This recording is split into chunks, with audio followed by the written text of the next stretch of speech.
Man TV. Bobby Aguilar. Kabanata 671, Makapangyarihang Ignacio Burke.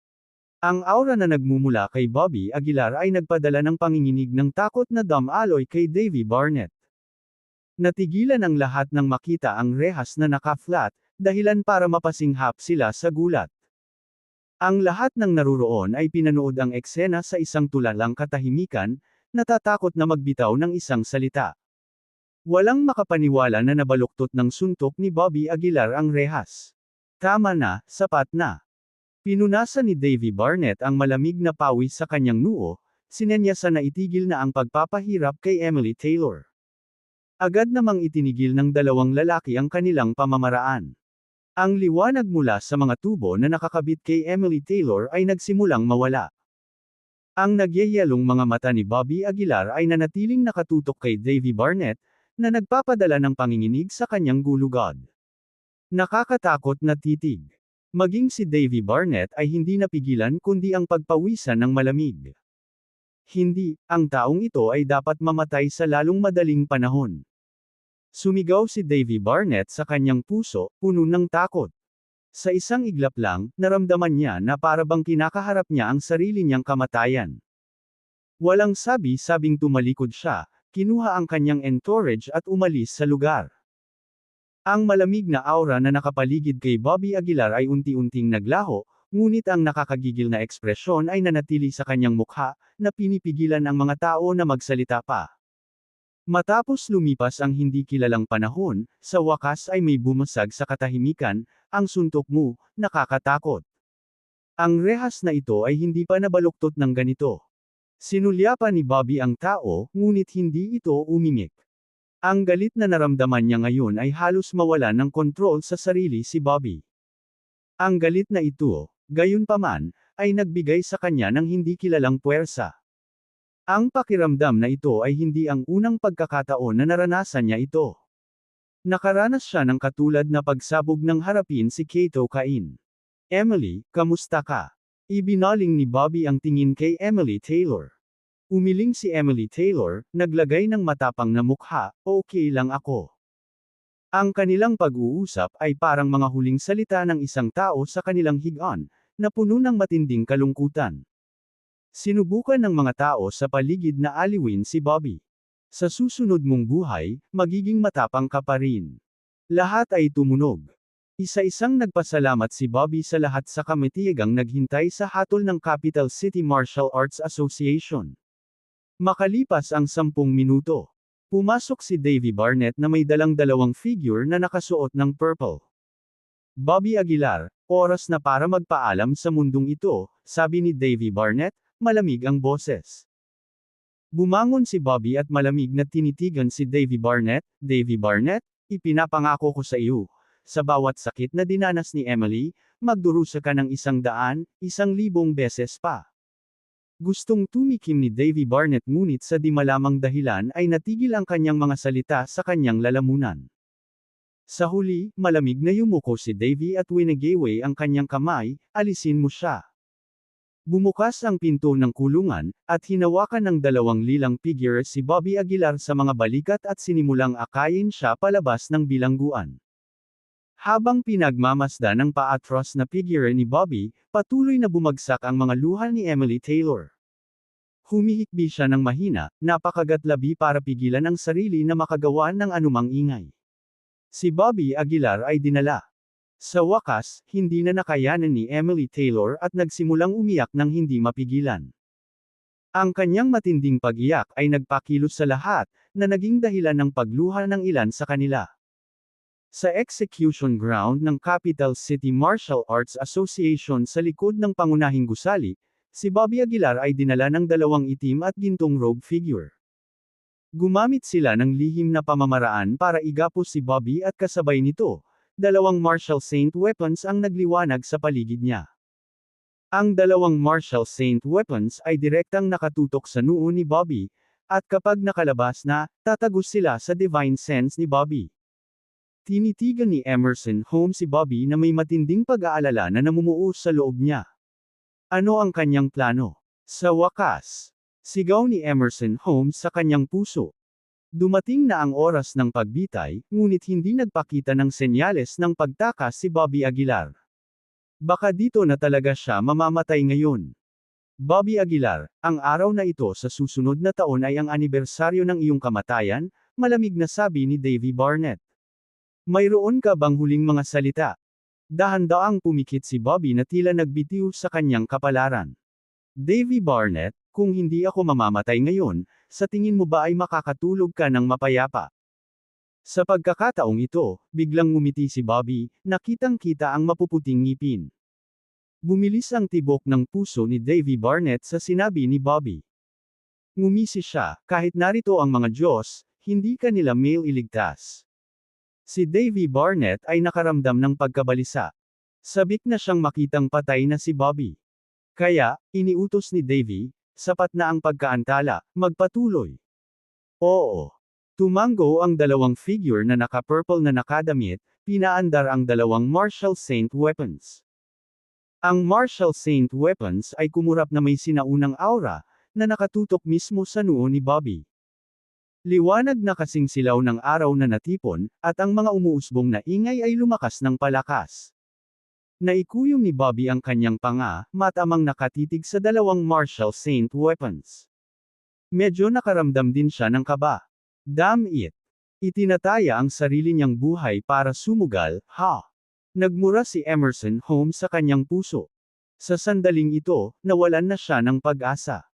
Ipinikit niya ang kanyang mga mata at naisip, Bobby, ituring mo itong isang pabor sa akin. Hanggang sa muli nating pagkikita sa kabilang buhay. Boss! Nagsimulang umilo ang Marshall Saint weapons, ang aura nito ay dumiretso sa noo ni Bobby. Tumigil ka. Nang umabot na sa kasukdulan ng tensyon, isang nangingibabaw na sigaw ang tumunog mula sa labas. Paglingon nila, nakita nila ang isang matangkad at maringal na lalaki na may nakakatakot na aura na pumasok sa loob. Nakasuot siya ng berdeng uniforme ng militar, pares ng itim na bota sa kanyang paanan, at ang kanyang mga mata ay mayroong hangin ng pangangibabaw. Burke. Nang makita ang lalaki, hindi sinasadyang kumunot ang mga kilay ni Davy Barnett. Lumapit siya sa kanya at sinabing, Commander Burke, ano ang nagdala sa iyo dito? Tinanggal ni Burke ang kanyang kapote, na nahuli sa himpapawid ng kanyang entourage. Papalapit kay Bobby, itinuro siya ni Burke at sinabing, kukunin ko ang lalaking ito. Pinaikit ni Davy Barnett ang kanyang mga mata at nagtanong, Commander Burke, ano ang ibig mong sabihin dito? Ano, hindi mo ba maintindihan ang sinabi ko? Sagot ni Burke na may matigas na mukha. Napabuntong hininga si Davy Barnett, Commander Burke, maaaring mayroon kang isang espesyal na katayuan, ngunit hindi mo maaaring alisin ang mga tao kung gusto mo, hindi ba? Si Bobby Aguilar ay kinasuhan ng napakalaking krimen at dapat parusahan. Malamig na sinabi ni Burke, si Bobby Aguilar ay miyembro ng Battle Zone, kung may anumang desisyon na gagawin, dapat itong gawin namin, ang Battle Zone. Ang Capital City Martial Arts Association ay walang jurisdiction dito. Nang marinig ito, humagalpak ng tawa si Davy Barnett, Commander Burke, inaasahan kong ganito ang sasabihin mo ngunit sa kasamaang palad ay nakakuha na kami ng pahintulot. Sinulyapan siya ni Burke, anong authorization? Ipakita mo sa akin. Agad na hiniling ni Davy Barnett sa isang miyembro ng kanyang koponan na kunin ang pahintulot mula sa kanyang opisina. Sa loob ng ilang minuto, natanggap ni Davy ang autorisasyon sa kanyang mga kamay. Ipinasa niya ito kay Burke, pakitingnan, Commander Burke. Pagkuha ng autorisasyon mula kay Davy, Burke nang hindi man lang ito sinulyapan, pinunit ito sa harap ng lahat. Well, wala kang pahintulot ngayon. Walang ekspresyon na sabi ni Burke. Kabanata 672, ano ang mga bunga? Sa panunood ng punit-punit na dokumento, nagbago ang ekspresyon ni Davy Barnett. Galit niyang tinitigan si Ignacio Burke, sinabing, ikaw. Anong ibig mong sabihin? Malamig na sagot ni Ignacio Burke, ano, hindi mo ba maintindihan? Ignacio Burke, ikaw, huwag kang masyadong lumayo. Kahit na ikaw ang war god ng Battle Zone, hindi ka maaaring kumilos ng sobrang dominante. Si Davy Barnett ay nagngangalit ang kanyang mga ngipin sa galit. Tiningnan ni Ignacio Burke si Davy Barnett na may malamig na mata at sinabing, "Kung hindi ka kumbinsido, maaari mo akong aidmanda." Ikaw. Kumakabog ang dibdib ni Davy Barnett sa pinipigilang galit, mapula ang kanyang mukha. Hindi mo kukunin ang lalaki ngayon. Si Davy Barnett ay nagngangalit ang kanyang mga ngipin at umungol. Malamig na sumangot si Ignacio Burke, "Kung maglakas loob kang suwayan ng utos, may karapatan akong itapon ka kaagad." Noon lang, sumenya si Ignacio Burke, at isang malaking grupo ng mga armadong sundalo ang sumugod mula sa labas. Hindi lang iyon, kundi ang Capital City Martial Arts Association ay napapaligiran na. Nang makita ang eksenang ito, naging sobrang pangit ang mukha ni Davy Barnett. Malinaw na determinado si Ignacio Burke na ilayo ang lalaki. Ang pakikipag-away kay Ignacio Burke ngayon ay katumbas ng pagsuwi sa mga awtoridad. Ang resulta nito ay hindi kayang tiisin ni Davy Barnett. "Bitawan mo siya," sigaw ni Ignacio Burke. Kinagat ni Davy Barnett ang kanyang mga ngipin, ikinumpas ang kanyang kamay, at malamig na sinabi, "Bitawan mo siya." Ang Martial Saint weapon na nakasabit sa hangin, ang kinang nito ay nagsimulang lumabo. Ang ilang mga tao ay kumalas upang makala si Bobby Aguilar. Nang makita ito, nakahinga rin ng maluwag si Emerson Holmes. "Hindi ko akalain na darating si Ignacio Burke para piyansahan siya." Naisip ni Emerson Holmes sa kanyang sarili. Tumingin siya kay Bobby Aguilar, medyo nalilito. Nasa loob ba ang lahat ng ito sa mga kalkulasyon ni Bobby Aguilar? Paano niya ito nagawa at nakuha si Ignacio Burke para piyansahan siya? Bumaba si Bobby Aguilar mula sa execution stage at kalmadong tinitigan si Davy Barnett, sinasabi ang bawat salita, "Davy Barnett, naaalala mo pa rin ang mga salitang sinabi ko sa iyo, tama ba?" Namutla ang mukha ni Davy Barnett, malamig na sinabing, "Huwag kang masyadong mahiyain. Ang Capital City Martial Arts Association ay hindi ka pakakawalan ng ganoon kadali." "Mabuti, maghihintay ako," malamig na sagot ni Bobby Aguilar. "Sumama ka sa akin," tumingin si Ignacio Burke kay Bobby Aguilar at sinabing. Isang ungol ng pagkilala si Bobby Aguilar at sinundan si Ignacio Burke palabas ng Capital City Martial Arts Association. Pagdating sa pinto, natuklasan ni Bobby Aguilar na napapalibutan na ito ng mga sundalo. Ito ang lakas ng mga awtoridad, isang puwersa na hindi kayang labanan ng Capital City Martial Arts Association. Pagkasakay sa kotse, nagpasalamat si Bobby Aguilar kay Ignacio Burke, na nagsasabing, "Salamat, Commander Burke." Muling sinulyapan ni Ignacio Burke si Bobby Aguilar, at sinabing, "Huwag kang magdiwang ng masyadong maaga, hindi ito pababayaan ng Capital City Martial Arts Association." Ngumiti si Bobby Aguilar, "Alam ko, salamat sa paalala, Commander Burke." Umusad ang sasakyan at nakarating sa ilang lugar. Maya-maya pa ay huminto na ang sasakyan. Binuksan ni Ignacio Burke ang pinto ng kotse at sinabing, "Lumabas ka." Huminto si Bobby Aguilar, medyo awkward na nagsabing, "Hindi mo ba ako kayang ikulong ng ilang araw?" Kumunot ang noo ni Ignacio Burke sa kanya, "I told you to get out, so get out." Saan nanggaling ang lahat ng kalokohang ito? Nagkibit-balikat si Bobby Aguilar, nagmamadaling lumabas ng sasakyan. Pagkababa ng sasakyan ay hindi na kumibo si Ignacio Burke at umalis na lamang kasama ang kanyang mga tauhan. Huminga ng malalim si Bobby Aguilar at bumulong, ang planong ito. Naging matagumpay. Nang walang dalyang, agad siyang pumunta sa Green Moon Villa. Ang Green Moon Villa ay mayroong spiritual spring, at binalak ni Bobby Aguilar na gamitin ang tagsibol na iyon para sa pagtatanim habang naghihintay sa lalaking may bigot. Tiyak na magpapadala ang Capital City Martial Arts Association ng isa pang purple na robe para patayin si Bobby Aguilar. Si Bobby Aguilar ay malinaw tungkol sa agwat sa pagitan niya at ng lilang robe. Kapag naabot na niya ang midterm military marquee, magkakaroon si Bobby Aguilar ng pagkakataong lumaban. Sa kabilang banda, matapos iligtas si Bobby Aguilar, dumiretso si Ignacio Burke sa isang pribadong club. Sa club na iyon, may isang lalaking nakasut na naghihintay kay Ignacio Burke.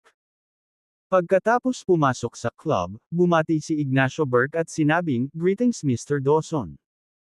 Ikinaway ni Mr. Dawson ang kanyang kamay ng nakangiti, nagsasalita, paano nangyari, tapos na ba ang lahat? Tumango si Ignacio Burke, Mr. Dawson, tulad ng hinulaan mo, talagang humingi ng tulong si Bobby Aguilar sa akin. Tumawa si Mr. Dawson, siguro nakita ko siya ng tama, mabuti, napakabuti. Umupo si Ignacio Burke sa gilid ni Mr. Dawson, bahagyang nakasimangot, Mr. Dawson, hindi ko maintindihan kung bakit gusto mo siyang tulungan. Tulungan mo siya. Umiling si Mr. Dawson. Mahinahon siyang nagsalita, hindi ko siya tinutulungan kundi ginagamit ang kanyang kapangyarihan. Ginagamit ang kanyang kapangyarihan. Medyo nagulat si Ignacio Burke. Huminga si Mr. Dawson ng kanyang sigarilyo at pagkatapos ay dahan-dahang sinabi, sa mga taong ito, ang hindi organisadong pagpapalawak ng Capital City Martial Arts Association ay nagdulot ng kawalang kasiyahan sa mga nakatataas. Ngunit, pagkatapos ng lahat, sila ay bahagi ng mundo ng martial arts, kaya ang direktang abolition ay madaling magdulot ng hindi kinakailangang kaguluhan. Nang marinig ito, biglang namulat si Ignacio Burke.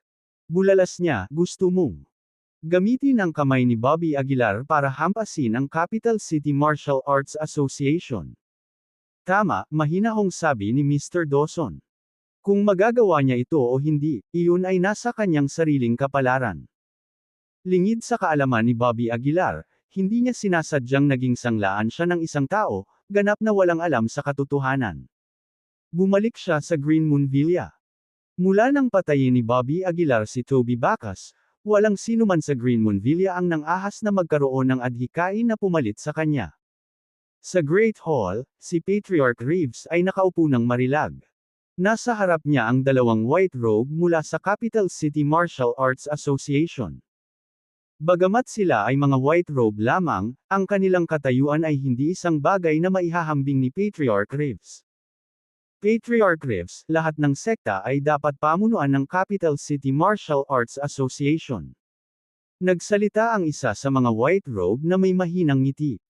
Kumunot ang noo ni Patriarch Reeves, na nagsasabing, ang aming Green Moon Villa ay hindi gustong magkaroon ng anumang relasyon sa Capital City Martial Arts Association. Hehe, Patriarch Reeves, nagkakaroon kami ng mapayapang diskusyon sa iyo ngayon, sa susunod na pagdating namin, hindi na magiging pareho. Ang isa sa mga white robe ay nagbabala ng masama. Bahagyang kumunot ang noo ni Patriarch Reeves, na nagsasabing, hintayin natin na bumalik si Mr. Aguilar bago gumawa ng desisyon. Haha, Patriarch Reeves, ngayon ang araw ng pagbitay kay Bobby Aguilar, siguradong alam mo. Humagalpak ng tawa ang dalawang white robe. Hintayin mo siyang bumalik. Natatakot ako na baka wala ka ng pagkakataon. Kinagat ni Patriarch Reeves ang kanyang mga ngipin, sinabing, bago lumabas ang resulta, walang tiyak. Please umalis na kayong dalawa. You're not welcome here, sabi ni Patriarch Reeves na tumayo. Ang ekspresyon sa white robes ay umasim, ang isa sa kanila ay napabuntong hininga, Patriarch Reeves, ini-escort mo ba kami? Alam mo ba ang kahihinatnan ng pagtanggi sa amin ngayon? Hindi ikaw ang makakayanan ng mga kahihinatnan, mas mabuting pag-isipan mong mabuti. Anong kahihinatnan? Maya-maya lang ay may narinig na boses mula sa likuran nila. Paglingon nila, nakita nila si Bobby Aguilar na nakatitig sa kanila na may masungit na mukha. Kabanata 673, ang huling hakbang ng pagbuhay sa bangkay ng lalaki. Nang makita si Bobby Aguilar, nagbago agad ang mukha ng dalawang white robe. Ikaw, nakatakas ka na sa kulungan. Nauutaw silang hindi makapaniwala. Hindi na sila pinansin ni Bobby Aguilar. Hinawakan niya ang kwelyo ng mga ito at basta na lang itinapon palabas. Bumalik ka at sabihin kay Davy Barnett, sa susunod na pupunta siya sa Green Moon Villa. Babaliin ko ang mga paa niya, malamig na sabi ni Bobby. Ang dalawang white robe ay hindi na naglakas loob na magsalita pa at tumakbo na. Mr. Aguilar, alam kong magiging okay ka. Excited na bulalas ni Polly Reeves. Bahagyang ngumiti si Bobby, pagkatapos ay nagtanong, naging maayos ba ang lahat sa Green Moon Villa nitong mga nakaraang araw? Wala, ang Capital City Martial Arts Association lang ang patuloy na dumarating, sagot ni Polly. Tumango si Bobby at sinabing, maglilinang ako sa Green Moon Villa sa mga susunod na araw, tawagan mo ako kung may mangyari. Pagkatapos makipagpalitan ng ilang salita kay Polly, dumiretso si Bobby sa spiritual spring. Ang spiritual spring na ito ay hindi kapani-paniwalang misteryoso, sinasabing ang Great Saint Sect ay itinatag batay sa spring na ito. At hindi ito ang unang pagkakataon ni Bobby dito. Alam niya kung saan pinakamahusay na magtanim. Nang marating niya ang ilalim ng spiritual spring, umupo si Bobby na naka-cross-legged at nagsimulang sumipsip ng chi mula sa loob. Hindi ko talaga alam ang pinanggalingan ng espiritual na bukal na ito, lihim na naisip ni Bobby. Kung mahahanap niya ang pinanggagalingan ng tagsibol na ito, marahil ay tataas ng malaki ang bilis ng kanyang paglilinang. Sa sandaling iyon, biglang pumasok sa isip si Bobby, Ice Heart. Yung Ice Heart na nakuha niya sa Ice Heart Lake last time, maliit na bahagi lang ang nagamit niya. Mula nang gamitin niya ang Ice Heart para umabant sa rank ng Military Marquis, nakalimutan na ito ni Bobby. At ang chi sa loob ng Ice Heart ay hindi kapani-paniwalang dalisay, ang pinakadalisay na nakatagpo ni Bobby sa ngayon. Sa isiping iyon, dali-dali niyang kinuha ang Ice Heart mula sa kanyang special magic artifact. Ang puso ng yelo ay kumikinang na may mahinang asol na liwanag sa kamay ni Bobby, na naglalabas ng malakas na chi. Sa Ice Heart na ito, hindi ko na kailangang umasa sa spiritual spring na ito. Bulalas ni Bobby sa tuwa. Agad niyang pinutol ang isang maliit na piraso ng Ice Heart at idinikit sa kanyang bibig. Agad na kumalat ang purong chi sa buong katawan niya. Ang kanyang buong katawan ay puspos ng chi, na umikot sa loob at sumugod patungo sa kanyang ginintoang core. Ang ginintoang core ni Bobby ay kasing laki lamang ng isang soybean, ngunit tila lumaki ito ng paunti-unti sa bawat pagdagsa ng chi. Habang dumadaloy ang walang katapusang chi sa kanyang katawan, unti-unting bumuti ang antas ng cultivation ni Bobby.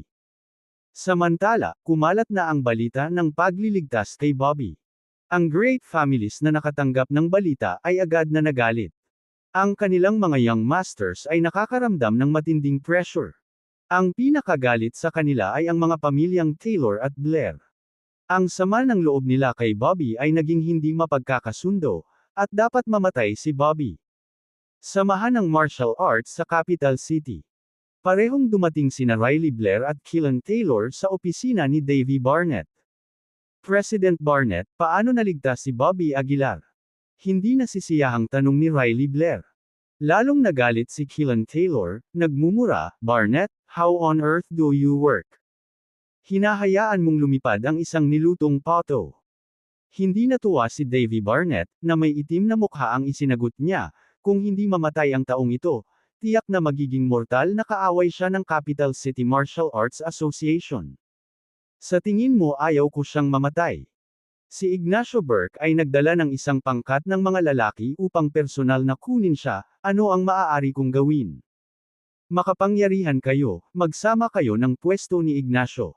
Sinabi ni Keelan Taylor na may malamig na mukha, Davy Barnett, sinusubukan mo bang makipag-away sa akin? Napabuntong hininga si Davy Barnett at sinabing, hindi ako nakikipaglaban, ngunit hindi mo masisisi sa akin ang buong bagay na ito. Ngumisi si Keelan Taylor, so, hindi mo siya mapapatay, di ba? Fine, kung gayon ang pamilya Taylor ay gagawa ng hakbang at gagawin ito. At sabihin ko sa iyo, kung hindi mamatay si Bobby Aguilar, ibalik sa akin si Emily Taylor. Matapos bitawan ang mga salitang ito, tumalikod si Keelan Taylor at umalis. Siyempre, si Riley Blair ay hindi katulad ni Keelan Taylor, kahit na siya ay balisa, hindi siya nang ahas na ilabas ang kanyang kawalang kasiyahan. President Barnett, mag-isip tayo ng ibang plano, kung hindi mamatay si Bobby Aguilar, sino ang nakakaalam kung ano ang kaya niyang gawin? Sabi ni Riley Blair. Tumango si Davy Barnett, oo, ipapadala ng Capital City Martial Arts Association ang purple na robe para patayin itong Bobby Aguilar. Siyempre, mas mabuti kung ang pamilya Blair ay maaari ring magbigay ng tulong. Tumango si Riley Blair, huwag kang mag-alala, hinahanap din ng amo ni Jim Cobb si Bobby Aguilar. Sumulyap si Davy Barnett kay Riley Blair at sinabing may ngiti na hindi masyadong ngiti, hayaan na natin si Bryce Blair na humawak nito. Dahil dito, medyo naging pangit ang mukha ni Riley Blair, ngunit sa puntong ito, malamang na imposibleng magtago ng mga lihim. Pag-uwi ni Riley Blair, hinihintay na siya ni Bryce Blair sa couch. Nakasuot siya ng itim na fur coat, na nagliliwanag ng napakagandang aura kung saan siya nakaupo. Bryce, anong ginagawa mo dito? Nang makita ito, hindi napigilan ni Riley Blair na sumimangot. Kumagat ng mansana si Bryce at sinabi sa mahinang tono, sabi ni Itay ay hindi na kayo ang bahala kay Bobby Aguilar. Nang marinig ito, mabilis na tumugon si Riley Blair, kaya ko ang bagay na ito. Sa lalong madaling panahon, tiyak na mamamatay si Bobby Aguilar.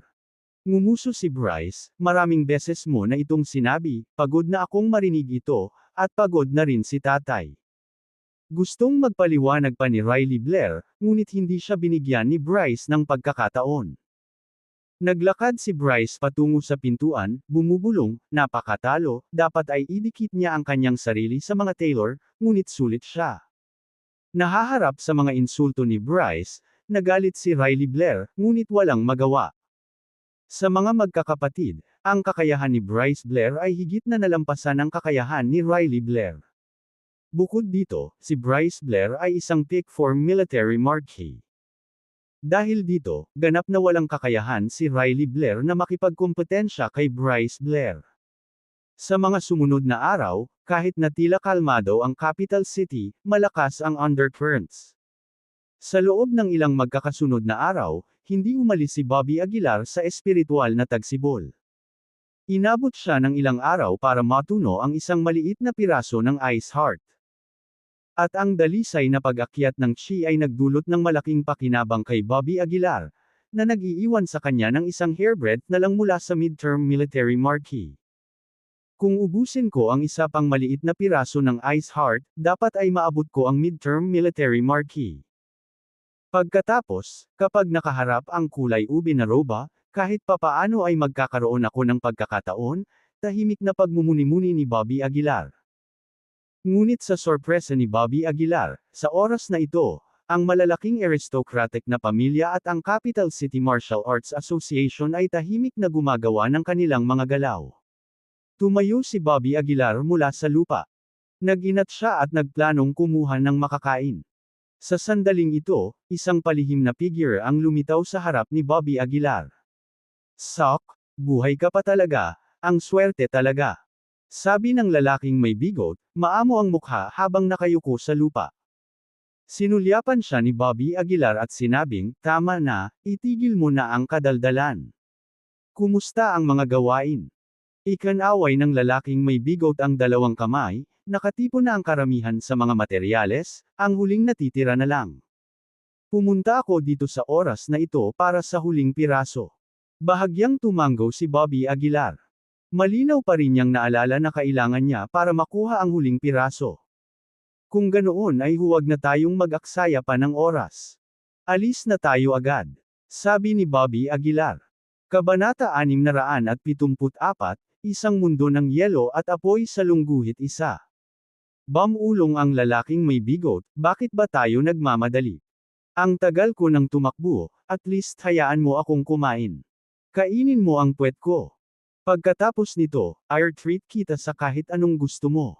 Sabi ni Bobby Aguilar, sabay hila sa lalaking may bigot. Ang lalaking may bigot ay hindi pa rin nasisiyahan at sinabing, Oy, hindi ako makakapagtrabaho ng walang pagkain. Ayaw mo bang makita ang maskara? Inilibot ni Bobby Aguilar ang kanyang mga mata. Sa pagbanggit sa paksang ito, biglang sumigla ang lalaking may bigot.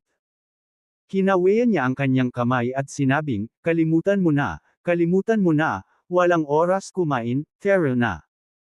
Kaya, sinundan ni Bobby Aguilar ang lalaking may bigot, iniwan ang Green Moon Villa ng araw ding iyon.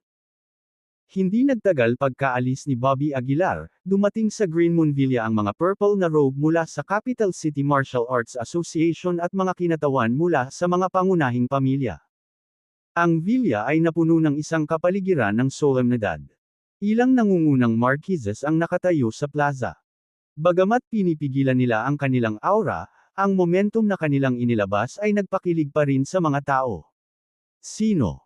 Hinahanap mo. Nakita ni Polly Reeves na ang mga taong ito ay hindi dapat guluhin at sinubukang maging magalang hanggat maaari. Nasaan si Bobby Aguilar?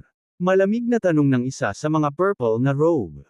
Mister, kakaalis lang ni Aguilar, at parang lumabas siya sa negosyo, sagot ni Polly Reeves. Bahagyang kumunat ang noo ng lalaking naka-purple robe, dahan-daang lumulutang ang kanyang katawan, pagkatapos ay direktang binalot ng kanyang nakakatakot na divine sense ang buong Green Moon Villa. Pagkalipas ng ilang minuto, malamig na sinabi ng lalaking naka-purple robe, wala siya rito. Gaano na siya katagal na wala? May tumingin kay Polly Reeves at nagtanong. Nag-isip sandali si Polly at sumagot, mga kalahating oras. Kalahating oras. Hindi pa siya nakakalayo, habulin mo. Utos ng isa sa mga damit na kulay ube. Agad na umalis ang mga tao sa Green Moon Villa para hanapin si Bobby Aguilar. Sa oras na ito, sinusundan ni Bobby Aguilar ang lalaking may bigot, gamit ang iba't ibang paraan ng transportasyon upang mahanap ang huling materyal. Ang lupain ng Pyro ay malawak at mayaman, at ang kanilang destinasyon ay nasa pinakatiwangwang na bahagi ng hilagang kanluran ng bansa. Pagkatapos sumakay ng eroplano, kotse, at kariton ng asno. Dumating ang dalawa sa isang disyerto pagkatapos ng mahabang paglalakbay. Nakatayo sa gilid ng disyerto na ito, hindi napigilan ni Bobby Aguilar na makaramdam ng matinding init. Sigurado ka bang nandito ang materyal? Kumunat ang noo ni Bobby Aguilar. Ang lugar na ito ay tila hindi isang lugar kung saan matatagpuan ang mga kayamanan. Iminulat ng lalaking may bigot ang kanyang mga mata at sinabing, ilang beses ko na ring nasuri ang lugar na ito, sundan mo lang ako. Pagkasabi nito ay naglabas ng compass ang lalaking may bigot. Sinundan niya ang direksyon na ipinahiwatig ng compass, na inakay si Bobby Aguilar sa disyerto. Walang tao sa disyerto na ito, tanging walang katapusang buhangin at hangin. Buong araw at gabi sa paglalakad nila ay nakita nila sa wakas ang yaman na binanggit ng lalaking may bigot, at nalaman nilang painit ng painit ito. Maaasahan ba ito? Kumunat ang noo ni Bobby Aguilar. Ang lalaking may bigot ay naiinip na nagsabi, huwag na kayong magmadali. Hindi ka makakain ng mainit na tokwa kung ikaw ay nababalisa. Sumunod ka na lang sa akin. Walang pagpipilian si Bobby Aguilar kundi sundan ang lalaking may bigot sa dilim. Kinabukasan ng tanghali, maliwanag na sumisikat ang araw. Si Bobby Aguilar ay nakatayo sa disyerto, ang mga damit na basang-basa sa pawis ay nakakapit sa kanyang katawan. Bakit ang init? Pinunasan niya ang pawis sa mukha, feeling niya malapit na siyang magliyab. Lalong sumama ang itsura ng lalaking may bigot, namumula ang mukha at namamaga sa init, halos ma-dehydrate. Malapit na tayo, sa unahan lang, mahinang sabi ng lalaking may bigot. Pagkatapos maglakad ng ilang milya pa, isang malaking hukay ang lumitaw sa kanilang dalawa.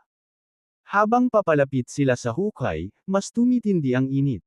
Huminga ang lalaking may bigot at sinabing, nasa hukay na iyon. Sumandal si Bobby Aguilar sa kanyang katawan at mabilis na naglakad papunta sa gilid ng hukay. Laking gulat niya, ang hukay ay napuno ng nagniningas na apoy. Ang mga apoy na ito ay hindi kapani-paniwalang mainit, libu-libong beses na mas mainit kaysa sa mga ordinaryong apoy. Nasa doon. Itinuro ni Bobby Aguilar ang nagniningas na hukay, may nakasulat na pagdududa sa kanyang mukha. Oo. Nagpunas ng pawis ang lalaking may bigot. Ang mga apoy na ito ay sinasabing tunay na apoy, at sa aking katawan, kahit isang maliit na hawakan ay gagawin akong makapal na tubig. Kumunat ang noo ni Bobby Aguilar at nagtanong, through fire. Kaya, ang temperatura sa lugar na ito ay dahil sa malaking hukay na ito. Tama iyan. Tumango ang lalaking may bigot. Dumampot si Bobby Aguilar ng isang dakot ng buhangin mula sa lupa at itinapon ito sa nagniningas na hukay. Sa sandaling hinawakan nito ang apoy, ang buhangin ay agad na nawala. Anong mataas na temperatura? Hindi mapigil ang mapabuntong hininga si Bobby Aguilar. Kahit na sa aking laman at dugo, ang paglundag ay maaaring magresulta sa matinding pinsala. Iminulat ng lalaking may bigot ang kanyang mga mata at sinabing, kung hindi ito mahirap, bakit ko ipapagawa sa iyo? Tumingin si Bobby Aguilar sa malaking hukay, at sa isang sulyap, tila wala itong ilalim. Halos masunog ang mukha niya sa paparating na heatwave. Ano, natatakot ka ba? Pang-aasar ng lalaking may bigot sa gilid. Kung masyado kang natatakot, may oras pa para bumalik. Huminga ng malalim si Bobby, sumilay sa kanyang mukha ang determinasyon. Upang mabuhay muli ang dalawang bangkay na iyon, kailangan kong bumaba, sabi ni Bobby na nagngangalit ang mga ngipin. Maingat niyang inabot ang kanyang kamay sa apoy, at sa sandaling magkadikit sila, agad na nilamon ng apoy ang kamay ni Bobby. Ang apoy ay lubhang mabangis, at sa isang iglap, nasunog nila ang palad ni Bobby, na punit ang balat at laman. No way! Nagmamadaling pinatay ni Bobby Aguilar ang apoy. Sumimangot siya, kung tumalon ako, tiyak na mamamatay ako. Ang lalaking may bigot ay nagbuka ng kanyang mga kamay at nagsabi, nakaisip na ako ng maraming paraan at sinubukan kong gumamit ng mga mahiwagang artifact para sa proteksyon, ngunit wala sa mga ito ang gumana. Ang lahat ng mahiwagang artifact ay hindi makatiis sa tunay na apoy na ito, kaya ito ay nakasalalay sa iyong espesyal na konstitusyon. Matigas na sinabi ni Bobby Aguilar, kung ang aking paglilinang ay uusad ng isa pang hakbang, marahil ay makakalabas ako ng mga apoy na ito ng buhay, ngunit sa ngayon. Imposible. Kung isa sa alang-alang ang isang haplos lang ay agad na nasunog ang kamay ni Bobby Aguilar, ang paglukso sa hukay ay walang alinlangan na nakamamatay. Anyway, ang item ay nasa ilalim ng maapoy na hukay na ito. Kung hindi mo makuha, hindi mo makokontrol ang dalawang bangkay na iyon, ang sabi ng lalaking may bigot, na ikinalat ang kanyang mga kamay. Ang ekspresyon ni Bobby Aguilar ay hindi maiwasang maging malungkot, natagpuan ang kanyang sarili na naipit sa pagitan ng isang bato at isang matigas na lugar. Kung hindi mo talaga kaya, sumuko ka na lang, hinayla ng lalaking may bigot si Bobby Aguilar. Kung tutuusin, marami pang ibang paraan para iligtas ang mga tao, at hindi mo kailangang umasa lang sa dalawang bangkay na iyon, di ba? Umiling si Bobby Aguilar at sinabing, hindi, ito ang kasalukuyang pinakamabilis na paraan. Ang lalaking may bigot ay inilibot ang kanyang mga mata at sinabing, kung gayon ay tumalon ka na lang. Matagal na nakatayo si Bobby Aguilar sa harap ng nagniningas na hukay nang walang sinasabi. Bigla niyang sinampal ang ulo niya at napabulalas, "Tara na." Naisip ko. Tuwang-tuwang sabi ni Bobby Aguilar. Mabilis niyang kinuha ang kabaong ng babaeng nakamaskara sa special magic artifact. Sa sandaling lumitaw ang kabaong, ang temperatura ay agad na bumaba ng ilang degrees. Itinuro ni Bobby Aguilar ang kabaong at sinabing, kung magtatago ako sa kabaong na ito, hindi ko ba maiiwasan ang apoy? Sa sandaling iyon, natigilan ang lalaking may bigot. Napakamot siya sa ulo at sinabing, ang galing mo talaga. Ngunit, makatiis ba ang kabaong na ito sa tunay na apoy? Umiling si Bobby Aguilar at sinabing, hindi ko alam, pero masubukan ko lang. Mamaya, kapag nakapasok ako sa kabaong, itatapon mo ang kabaong, bilin ni Bobby Aguilar. Kabanata 675, Kabanata 675, Pagpapalamig ng katawan sa tunay na apoy sa lungguhit isa. Pagtingin sa kabaong, medyo natakot ang lalaking may bigot. Nanginginig siya, pero tumango pa rin siya, sige. Ngunit, kailangan mong mag-ingat. Pakiramdam ko ay may nakakatakot sa loob ng kabaong na ito. Hindi pinansin ni Bobby Aguilar ang mga salita ng lalaki. Hindi ito ang kanyang unang pagkakataon na umakyat sa kabaong. Bukod dito, si Bobby ay hindi nakaranas ng anumang aksidente. Walang pag-aaksaya ng oras, mabilis na itinaas ni Bobby ang takip ng kabaong at tumalon sa loob. Simulan na natin, napatingin si Bobby sa lalaking may bigot. Tumango ang lalaki, isinara ang takip, at buong pagsisikap na itinulak ang kabaong sa gilid ng malaking hukay. Inatake siya ng nakakapasong heatwave, na nagparamdam sa kanya ng labis na hindi komportable. Kaya naman, dali-dali niyang itinulak ang kabaong sa hukay. Ang kabaong ay mabilis na nahulog sa hukay, at si Bobby, na nasa loob, ay ganap na ligtas. Ang lamig sa loob ng kabaong ay lampas sa imahinasyon. Kahit ang totoong apoy ay hindi makalusot dito. Hindi nagtagal, nakarating ang kabaong sa ilalim ng hukay, napapaligiran ng apoy na tila gustong lumunin ito. Nakahiga sa loob ng kabaong, hindi napigilan ni Bobby na huminga ng malalim. Pagpalain nawa ako ng langit at tulungan akong makuha ang material na ito ng matagumpay, naisip ni Bobby sa sarili. Kasunod nito, dahan-dahan niyang ginalaw ang takip ng kabaong. Sa sandaling binuksan ang takip ng isang bitek, naramdaman ni Bobby ang isang matinding heatwave patungo sa kanya. Nararamdaman na lang ni Bobby ang pag-aapoy ng kanyang palad, at ang apoy ay patuloy na bumabarena sa loob ng kabaong. Damn it! Hindi napigilan ni Bobby na bawiin ang kamay. Sinulyapan niya ang kanyang namumula, nasunog na palad at naamoy pa niya ang halimuyak ng inihaw na karne. Ang totoong apoy na ito ay talagang kasing sikat ng sinasabi, naisip ni Bobby habang nakahiga sa kabaong. Gayunpaman, walang babalikan si Bobby. Nakahiga siya sa kabaong, nagmumuni-muni saglit, pagkatapos ay isinaaktibo ang kasanayan sa katawan ng banal at naghanda na puwersahang kunin ang material. Lumitaw ang golden light sa kabaong, at ang katawan ni Bobby ay naging hindi masisira. Huminga siya ng malalim at, sa kabila ng kanyang kaba, itinulak niya ang takip. Agad namang inabot ni Bobby ang braso niya. Sa sandaling nakalantad ang kanyang braso, nakaramdam siya ng mga alon ng hilaw na sakit. Ang buong braso niya ay parang mapapaso hanggang malutong. Hindi naglakas loob si Bobby na ilantad ang kanyang ulo. Natitiis lang niya ang sakit at nangangapa sa gitna ng apoy. Minsan, 2 beses, 3 beses.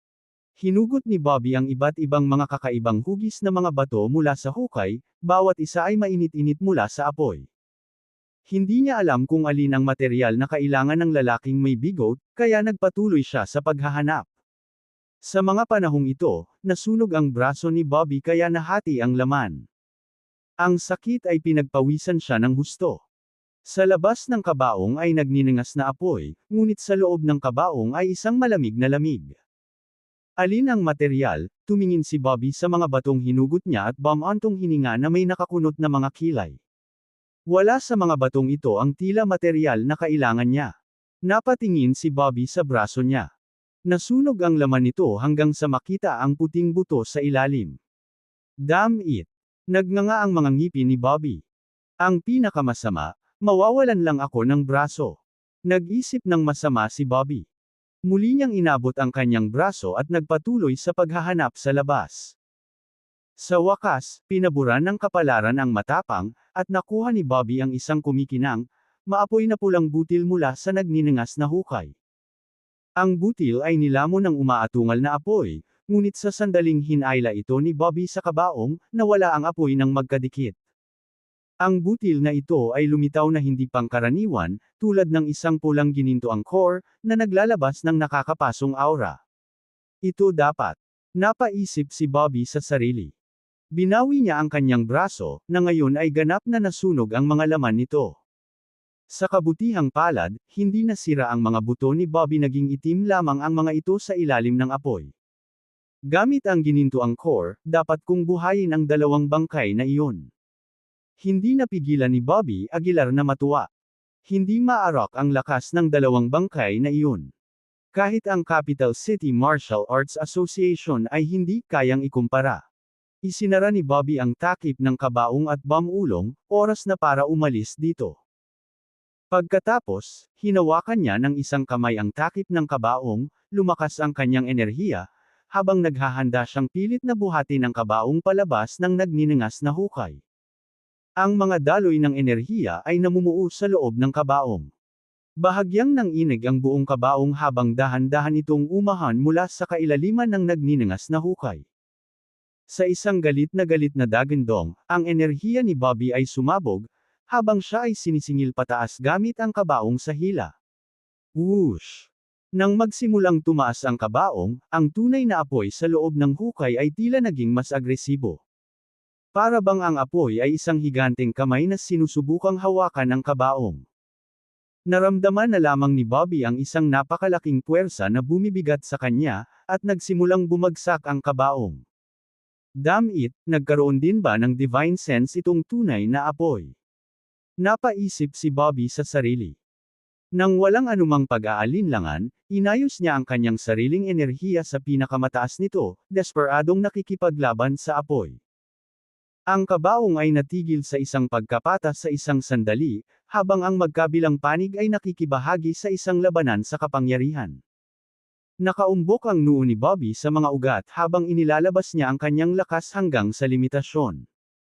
Siya ay umungal, hindi ako makapaniwala na ako ay pinaghihigpitan ng mga apoy.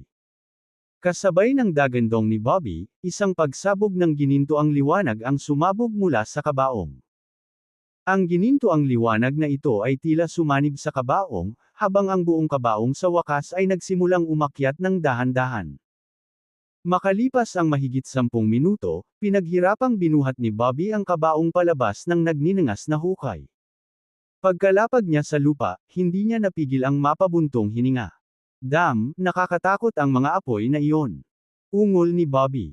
Nagmamadaling lumapit ang lalaking may bigote para buksan ang takip ng kabaong, kinakabahang nagtanong, buhay ka pa ba? Tumango si Bobby, umakyat sa kabaong, at pagkatapos ay sumimangot, ang mga apoy na ito ay talagang hindi simple. Pagtingin sa sunog na braso ni Bobby, hindi maiwasang manginig ang lalaking may bigote. Nakakatakot iyan. Kung ako yun, baka nasunog na ako hanggang sa naging abo. Bulong niya habang nakasilip sa kabaong. Sumulyap si Bobby sa kanya at sinabing, ang butil na iyon ang dapat na materyal na kailangan mo. Paulit-ulit na tumango ang lalaking may bigote, tama, butil na iyon. Kunin mo para sa akin. Ipinikit ni Bobby ang kanyang mga mata, hindi mo ba makuha ang sarili mo? Nang inag ang lalaking may bigote at sinabing, ayokong ipasok ang kamay ko sa kabaong. Maaari itong magdala ng malas. Walang magawa, kinuha ni Bobby ang butil sa kabaong at iniabot sa lalaking may bigote. Ngayon nasa atin na ang lahat ng mga materyales, tama ba? Tanong ni Bobby. Hinaplos ng lalaking may bigote ang kanyang baba at ngumisi, nawawalan lang ng maskara. Ungol ni Bobby, nakatayo doon habang nakatutok ang mga mata sa kabaong, na parang hindi nagmamadaling umalis. Let's go, hindi ka ba nagmamadali kanina? Ungol ng lalaking may bigote. Umiling si Bobby at itinuro ang ilang batong inilabas mula sa nagniningas na hukay, at sinabing, bakit sa palagay mo ang mga batong ito ay hindi sinunog ng apoy? At paano makakayanan ng mga pader ng malaking hukay na ito ang tunay na apoy? Biglang tanong ng lalaking may bigote na natulala. Napakamot siya ng ulo, yeah, that does make sense. Same time na nagpatuloy si Bobby, posible bang ang lugar na ito sa simula ay isang maliit na hukay lamang, at lumaki ito ng lumaki sa ilalim ng pag-atake ng tunay na apoy. Ang lalaking may bigote ay tila naguguluhan, tila hindi sigurado sa kahulugan ni Bobby. Nagpatuloy si Bobby, sa madaling salita. Ang mga batong ito dito ay maaaring karaniwan, ngunit pagkatapos na dahan-daang salakayin ng tunay na apoy, nagsimula silang makatiis. Sa puntong ito, bahagyang nagbago ang mukha ng lalaking may bigote. Tila may nahulaan siya, at napabulalas siya sa gulat, ikaw, ano ang balak mong gawin? Sumulyap si Bobby sa kanya at sinabing, kung ang aking katawan ay nababalot sa totoong apoy na ito, sa palagay mo ba ito ay lalakas at lalakas hanggang sa makayanan ko ang tunay na apoy na ito?